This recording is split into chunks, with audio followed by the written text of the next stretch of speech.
ASI की जो report है वो सबमिट होती है, उस पर जिला जज की अदालत का फैसला आता है कि सभी पक्षकारों को रिपोर्ट की कॉपी उपलब्ध करा दी जाए। और उसके बाद क्या स्थिति है पहले हम आपको वो दिखाते हैं। इस समय हम कचहरी परिसर में हैं। आप देखिए गहमा-गहमी की स्थिति है, मीडिया का जमावड़ा तो लगा ही हुआ है। तमाम ऐसे लोग भी इस समय परिसर में मौजूद हैं जो ये जानना चाहते हैं कि 355 साल का जो विवाद है, उस विवाद में जो अहम पड़ाव है वो एएसआई की सर्वे रिपोर्ट है। सर्वे रिपोर्ट क्या कहती है, सर्वे रिपोर्ट में क्या कुछ है। चूँकि जीपीआर तकनीक से भी ये सर्वे हुआ है, तो ग्राउंड पेनिट्रेटिंग रडार सिस्टम से ये जो पूरा सर्वे हुआ है, ये सर्वे रिपोर्ट क्या कहती है, हर कोई ये जानने के लिए आतुर है, परेशान है। चूँकि ज्ञानवापी परिसर का सच क्या है, ये पिछले 355 साल से हर कोई जानना चाहता है। सोहन लाल आर जी हमारे साथ हैं, आप पक्षकार हैं, बेचैनी तो होगी कि कब आएगा कॉपी? बिल्कुल, बहुत ही उत्सुकता है, खासतौर से इसलिए जैसे ही सर्वे हुआ वैज्ञानिक पद्धति से, और ऊपर जो 3 गुंबद है बाकायदे उसका भी सर्वे हुआ, और मंदिर के नींव खोद करके लगभग 10-15 फीट उसका भी हुआ कार्बन डेटिंग, यानी उसका भी आयु निर्धारण हुआ।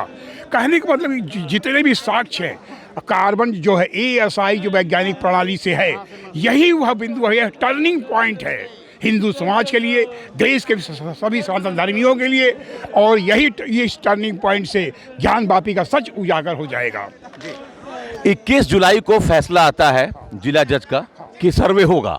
24 जुलाई से सर्वे शुरू भी होता है, लेकिन उस पर तुरंत रोक लग जाती है। लोग हाईकोर्ट जाते हैं, मुस्लिम पक्ष के लोग, और फिर 4 अगस्त से नियमित रूप से जो सर्वे का काम है वो चलता है। 90 दिन तक सर्वे होता है। मुझे ये बताइए कि इस सर्वे रिपोर्ट में जो कुछ होगा वो क्या आधार बनेगा, चाहे मामला हाई कोर्ट में जाए, सुप्रीम कोर्ट में जाए या कॉन्स्टिट्यूशनल बेंच में जाए, क्या यही आधार बनेगा?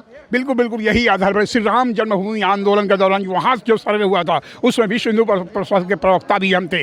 वहाँ के जो सर्वे हुआ था उसके आधार पर ही मानी सुप्रीम कोर्ट में ही वह काम आया। और ठीक इसी तरह यहाँ पर जो एएसआई का रिपोर्ट है, जैसे ही मानी कोर्ट में दाखिल हुआ है, और वह रिपोर्ट का जो है आदेश प्राप्त करने के लिए हम लोग आवेदन भी दे चुके हैं। हमारे ख्याल से सोमवार या मंगलवार को वह कॉपी जो है हार्ड कॉपी मिल सकती है। और एएसआई की रिपोर्ट मिलते ही ज्ञानवापी का जो सच है पूरे विश्व के सामने आ जाएगा, जो है आ जाएगा। और फिर हाई कोर्ट हो या सुप्रीम कोर्ट हो, यह सब का सब जो है समस्या का निराकरण होने में बहुत ही समाधान सरलता होगी। चलिए, तो अब हर किसी को इस बात की उम्मीद है कि हार्ड कॉपी उसके हाथ में होगी।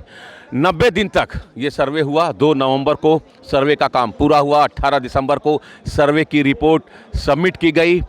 24 जनवरी को ये फैसला जिला जज की अदालत ने दिया कि जितने भी पक्षकार हैं सबको रिपोर्ट की कॉपी उपलब्ध कराई जाए। और उसके बाद अब हर कोई जानना चाहता है कि 355 साल का ये जो विवाद है इसका सच क्या है, जो एएसआई की सर्वे रिपोर्ट है वो क्या कहती है। चूँकि जितने भी वैज्ञानिक तरीके हो सकते हैं, इंक्लूडिंग जीपीआर टेक्निक, हर तकनीक का प्रयोग करके, उपयोग करके जितने भी एक्सपर्ट्स हैं, चाहे वो कार्बनिक, चाहे इनऑर्गेनिक, चाहे जितने भी एक्सपर्ट्स हो सकते हैं, उन सब की राय ली गई। और उसके बाद एक डिटेल जो रिपोर्ट है वो सबमिट की गई है। उस रिपोर्ट का सच क्या है वो जानने के लिए समय जो वाराणसी का जो कचहरी परिसर है, इस समय जमावड़ा लगा हुआ है। तमाम लोगों का, हर कोई जानना चाहता है कि ज्ञानवापी का सच क्या है।